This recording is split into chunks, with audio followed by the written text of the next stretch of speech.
Alors pour commencer, il est important pour nous de préciser qu'il est impératif, lorsqu'on évoque un sujet aussi sensible que l'isolement et la contention, d'éviter l'écueil du pour ou contre. En effet, nous sommes issus du terrain et nous ne l'avons pas quitté. Nous connaissons donc les écarts importants entre les belles théories et la pratique.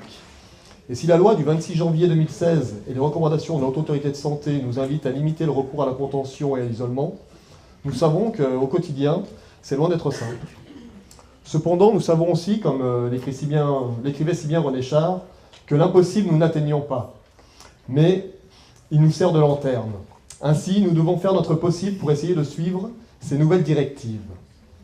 La question n'est donc pas de savoir si ces dispositifs coercitifs sont thérapeutiques ou maltraitants, mais plus pragmatiquement, quelles sont les pratiques alternatives. En effet, en tant que soignants, nous ne pouvons que nous entendre sur le fait qu'il faut mieux prévenir que guérir. Nous souhaitons donc aujourd'hui vous parler d'une recherche en soins infirmiers dont l'ambition est de révéler et répertorier les savoir-être et les savoir-faire que les soignants utilisent au quotidien pour limiter le recours à l'isolement et à la contention. Nous partons d'un constat simple. Il existe une très grande hétérogénéité dans l'utilisation des dispositifs coercitifs d'un établissement à l'autre et même d'un service à l'autre. Cet écart important concernant les décisions de fermeture d'unité, de mise en pyjama, de contention et d'isolement interroge.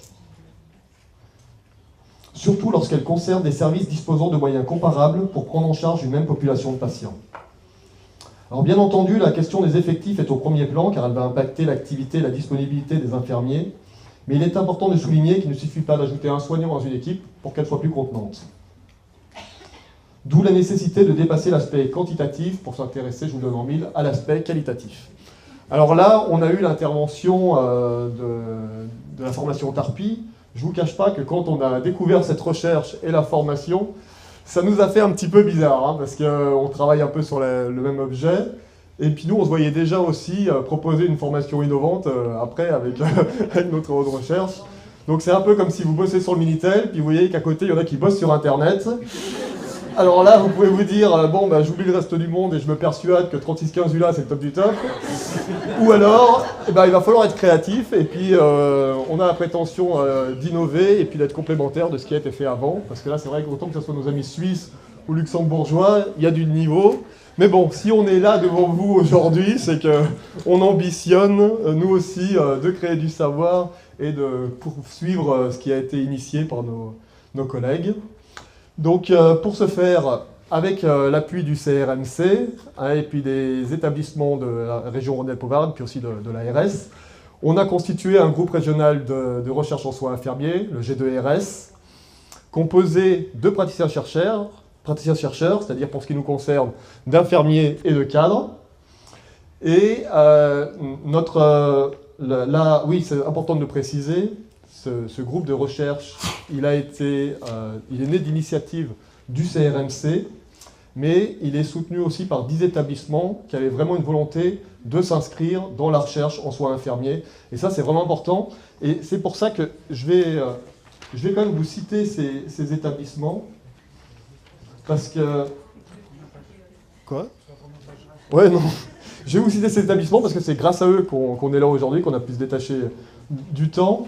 Donc il y a le Vinatier, il y a le CH d'Annecy-Genevois, il y a le CH Alpizère, le CHS de Savoie, le CHU de Saint-Étienne, le PSM Porte de l'Isère, le PSM de la Vallée de Varbes, le Centre psychothérapique de l'Ain, la clinique Clos-Montaigne et la clinique Le Sermet. Alors je profite aussi de cette tribune-là pour moi féliciter aussi le CPA parce qu'il a été sous les feux des projecteurs il y a quelques mois. Et puis là, ils ont fait un super travail et ça nous montre à tous qu'il est possible à effectif constant de vraiment pouvoir mettre en place, changer les organisations, changer les mentalités et obtenir de très très bons résultats. Donc voilà, je tenais à le souligner, c'est important aussi de dire les choses qui se font bien. Donc avant de vous présenter notre groupe recherche et l'avancée de nos travaux, c'est le principe, je tiens rapidement à définir la notion de praticien-chercheur et ainsi évoquer la spécificité de notre démarche. Parce qu'en effet, nous sommes ce qu'on peut appeler des chercheurs de l'intérieur. Car nous menons notre recherche sur notre terrain professionnel ou sur un terrain proche, dans un environnement professionnel présentant des similitudes ou des liens avec notre domaine d'activité. Alors, je suis désolé,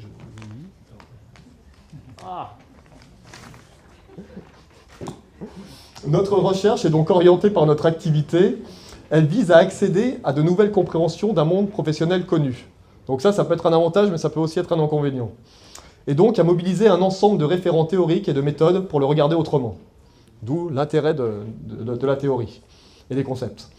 Notre intention est de faire connaître de l'intérieur la capacité d'innovation ordinaire des infirmiers exerçant en psychiatrie, c'est-à-dire leur énergie pour dépasser et contourner les enfermements dont ils sont victimes sur leur terrain quotidien et qui parfois les poussent à banaliser l'utilisation des dispositifs coercitifs comme l'isolement et la contention. Notre ambition est donc de proposer à la communauté scientifique un autre accès à notre monde professionnel, mais aussi de faire reconnaître le savoir issu de la pratique de l'innovation ordinaire et des fonctions soignantes activées par les infirmiers sans forcément qu'elles ne soient ni repérées ni valorisées par les équipes ou l'encadrement de proximité.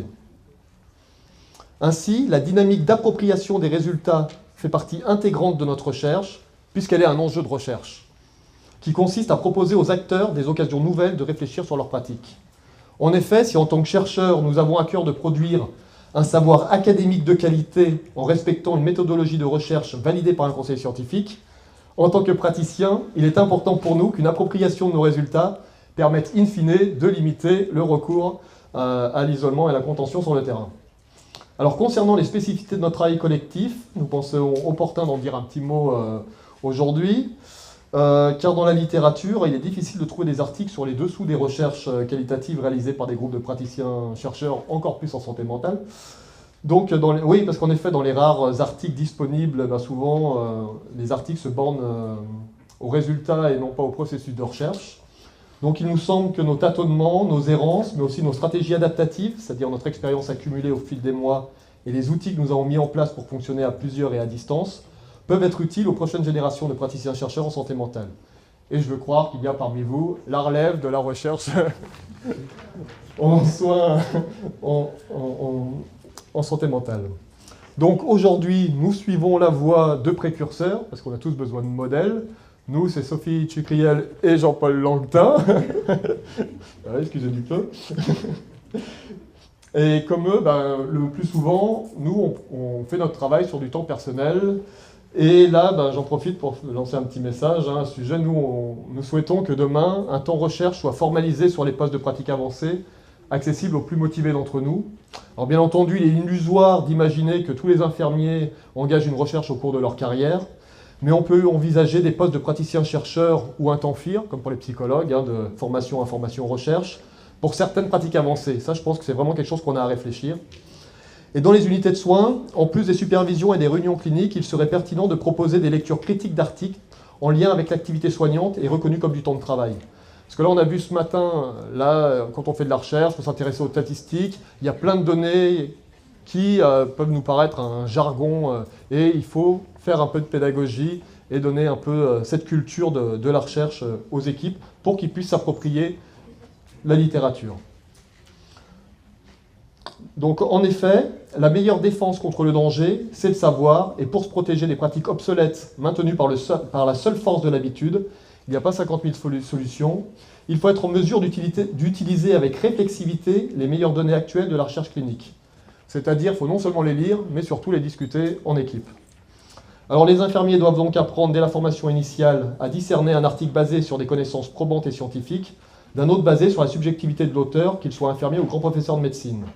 Mais ils doivent surtout savoir comment utiliser ces publications avec humilité et réflexivité, car vous le savez, les métiers de service en général et les métiers du soin en particulier doivent composer avec la complexité de l'interrelation humaine. Nous devons le garder en tête, l'outil de travail de l'infirmier, c'est son appareil psychique. Sa compétence dépendra donc autant de ce qu'il a appris que de sa capacité à faire la part des choses entre son histoire, son expérience profane et professionnelle, et le vécu et l'expérience toujours singulière d'un patient à un instant T. Mettre son appareil psychique à disposition d'une personne incapable de traiter ce qui l'envahit, ça ne veut pas simplement dire l'écouter. Mais c'est être en mesure de lui restituer ce qu'il projette, c'est-à-dire ce qu'il n'est pas capable d'assimiler seul, sous une forme comestible, c'est-à-dire qui fasse sens pour être approprié. Enfin, suffisamment sens en tout cas pour être approprié. Ce travail de la compétence infirmière nécessite de se tenir à jour des dernières découvertes des sciences cognitives et des dernières recommandations de la Haute Autorité de Santé. Car que votre idole soit Lacan, Toscaïès, Poussin, Roger, Winnicott, ou comme pour nous, Jean-Paul Langtin, L'infirmier en psy aujourd'hui doit être disposé à utiliser des outils de remédiation cognitive afin de faciliter la restauration d'un niveau optimal de fonctionnement dans la communauté et ainsi faciliter l'insertion des personnes handicapées par un trouble mental sévère et ainsi mieux contribuer à leur rétablissement. Alors là, j'insiste sur le mot rétablissement, car même si ce n'est pas encore clair dans la tête de tous les acteurs, aujourd'hui nous devons penser avec les usagers, non plus des projets de soins, mais des projets de vie. Et envisager que demain, un groupe de recherche en soins intégrera naturellement un ou plusieurs pairs aidants chercheurs. Et là, je suis heureux parce que je l'ai entendu plusieurs fois aujourd'hui et j'espère vraiment qu'on va arriver à ça dans les années à venir. Alors, à ce niveau de mon intervention, vous devez vous dire que je m'éloigne méchamment du sujet.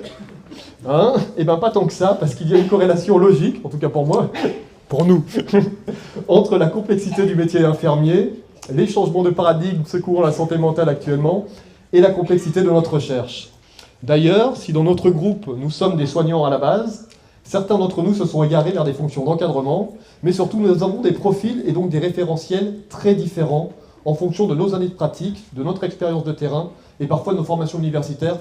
Et ça, c'est un point qui est très important, car en groupe, quand on fait une recherche en groupe, on multiplie les subjectivités, ce qui demande d'autant plus de rigueur méthodologique dans la collecte, le traitement et l'analyse des données issues des enquêtes de terrain. Alors pour limiter cet inconvénient, nous avons mis en place un espace numérique où nous pouvons stocker des ressources documentaires, mais aussi des informations collectées sur les différents terrains d'investigation, et où nous pouvons surtout échanger nos regards sur les retranscriptions et tableaux d'analyse des uns et des autres. Parce que ça, c'est malheureusement une grosse part du travail. Alors nous essayons de compenser les difficultés à nous rencontrer du fait de nos agendas bien remplis et de la distance qui nous sépare grâce aux technologies numériques. Vous imaginez aussi qu'on utilise bien les mails. On avait prévu aussi d'utiliser la visioconférence pour justement continuer à travailler sur notre recherche et malheureusement pour l'instant on n'a pas réussi à la mettre en place. Donc là j'abandonne les feuilles, on va passer au PowerPoint, ça va être plus simple pour moi. Donc où on en est concrètement? On en est à la première phase de notre recherche, on en est à la phase de rupture. Alors là, le premier slide, c'est juste pour donner une idée du processus de recherche. Hein. On part d'une situation 1 qui est le réel, avec la banalisation et en tout cas on le ressent, une augmentation de l'utilisation de l'isolement et de la contention ces dernières années. Et on veut aller vers une situation 2 qui est souhaitable, qui serait un moindre recours, voire l'abandon. On sait que ça peut exister, hein. D'autres pays l'envisagent, certains l'ont fait en Islande, où on a eu d'autres exemples, on sait qu'en Suisse il y a des services qui peuvent y arriver. En tout cas, nous, notre objectif, hein, c'est de travailler cet écart entre le réel et le souhaitable. Donc j'ai passé directement au dur, donc là on est dans la méthodologie. Alors là j'en profite pour signaler que l'ensemble du groupe de recherche régionale G2RS a bénéficié d'une formation aux méthodes qualitatives.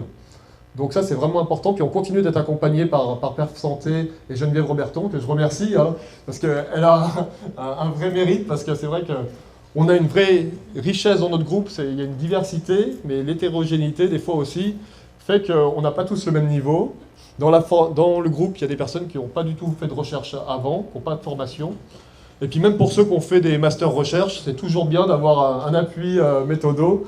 Donc ça, il faut savoir que c'est vraiment décisif.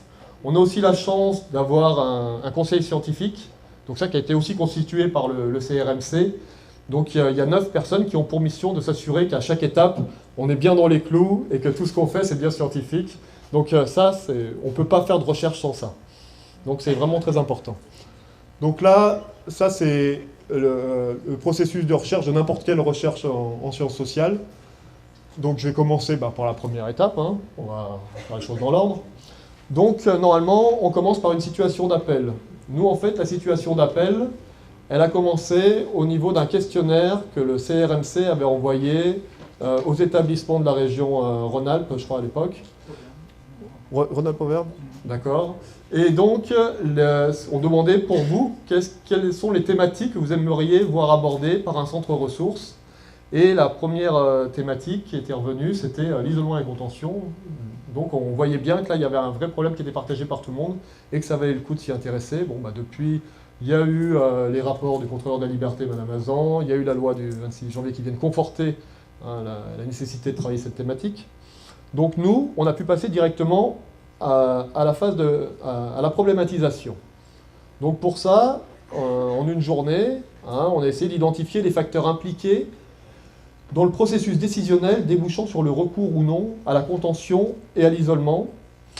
Et donc ça s'est fait assez rapidement. Dès le lendemain, on a pu formuler la question de départ, on en a même formulé 2, tellement on était en forme, qui étaient recevables d'un point de vue méthodologique.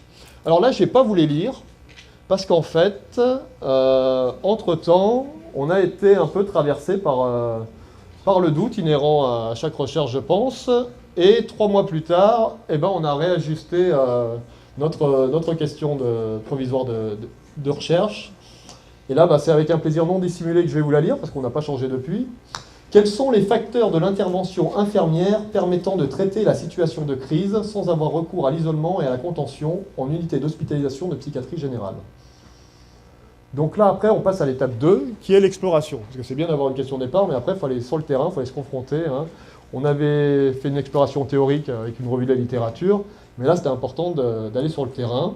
Donc là, comme vous pouvez le lire en rouge, cette phase d'exploration, c'est le pivot de la démarche de recherche en sciences sociales. C'est-à-dire que si on ne prend pas le temps de bien faire les choses à ce niveau-là, tout le reste de la recherche, ça va perdre un petit peu en valeur scientifique. Donc c'est vraiment important de bien délimiter notre périmètre de recherche.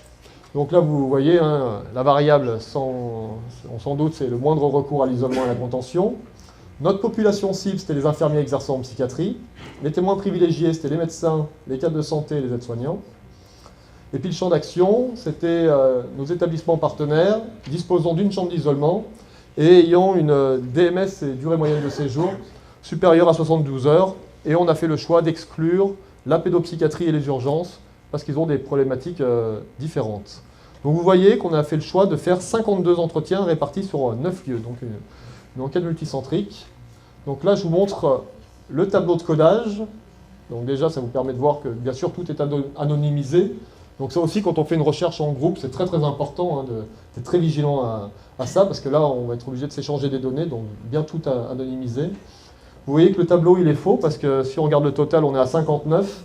C'est qu'au départ, on avait prévu d'interroger 14 aides-soignants, puis au final, on en a interrogé 7, parce qu'on interrogeait un cadre et un médecin par unité, donc on s'est dit qu'on allait prendre aussi un témoin privilégié d'aide-soignant et pas 2.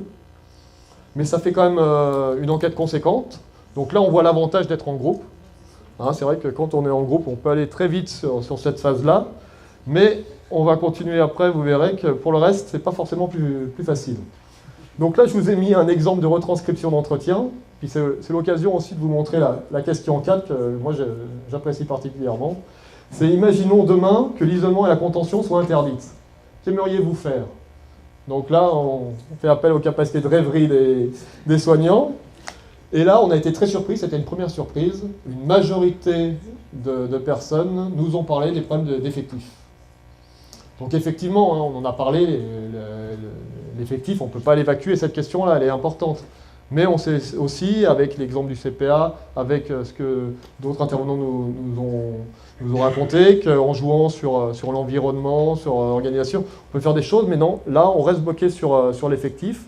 Alors qu'on a interrogé des personnes qui, par exemple, ils étaient 3 infirmiers pour 25 patients, et dans d'autres services, ils étaient 5 infirmiers pour 3 infirmiers pour 32 patients, ou 5 infirmiers pour 25 patients, et dans tous les cas, ils nous disaient qu'il y avait un problème d'effectif. Donc c'est vrai que ça interroge quand même. Mais surtout, c'est qu'on avait une relance qui était « Pouvez-vous concevoir que ça puisse arriver ?» Ne serait-ce que le concevoir. Donc là, nous, on attendait quand même une majorité de « oui ». Et bien là, pareil, on a eu quand même une majorité de non, ce qui nous a aussi surpris. C'est contre-intuitif. Bon, après, c'est le but de la recherche. On trouve ce qu'on n'avait pas forcément attendu. Mais pour dire que voilà, la question des effectifs, elle est quand même des fois centrale et parfois elle empêche de penser autre chose. Donc là, je vous ai mis un tableau d'analyse parce que là, moi je ne vais pas vous le cacher, on a pris un petit peu de retard sur notre planning prévisionnel, un peu à cause de ce genre de tableau. Et là, on voit l'inconvénient des fois aussi de travailler en groupe. Autant on a des avantages pour faire des enquêtes, pour faire des entretiens, de retranscription. Mais quand il s'agit de l'analyse, là, je vous en ai parlé tout à l'heure. Déjà, on a des référentiels différents. Mais en plus, nous, on doit vraiment limiter la subjectivité. Donc c'est très très important, d'un point de vue méthodo, d'être hyper rigoureux. Bah là, je remercie encore Geneviève parce qu'elle nous oblige à être très très vigilants dans cette phase-là. Et là, c'est vraiment important qu'on ait tous la même façon de faire pour définir les occurrences et faire des synthèses partielles qui n'induisent pas des biais pour la validité de cette phase au final. Donc pour la suite, alors il faut qu'on finalise donc cette phase de rupture. On espère pour le premier semestre 2018 pouvoir avoir une question définitive de recherche, une vraie question de recherche, pouvoir la formuler. Puis après, logiquement, on va aller dans la phase 2, qui est la construction d'un protocole de recherche, et puis la phase 3, qui sera l'investigation. Alors, pour ce faire, on s'est rapproché du laboratoire universitaire Centre Max Weber. On a un partenariat avec eux. Et puis, c'est vrai que là, on en a parlé ce matin, PHRIP, pas PHRIP, on verra. Bon, là, j'ai un peu accéléré, vous avez vu, j'ai parlé un peu vite, parce que je me suis dit qu'il était déjà tard, et puis que j'imagine... En tout cas, je vous remercie beaucoup d'être resté jusqu'à la fin. En tout cas, c'est important que là, on puisse prendre du temps pour poser des questions. C'est pour ça qu'il y a le reste du groupe. On est vraiment un groupe, je ne suis pas tout seul. Et j'espère que vous aurez des questions. Merci beaucoup.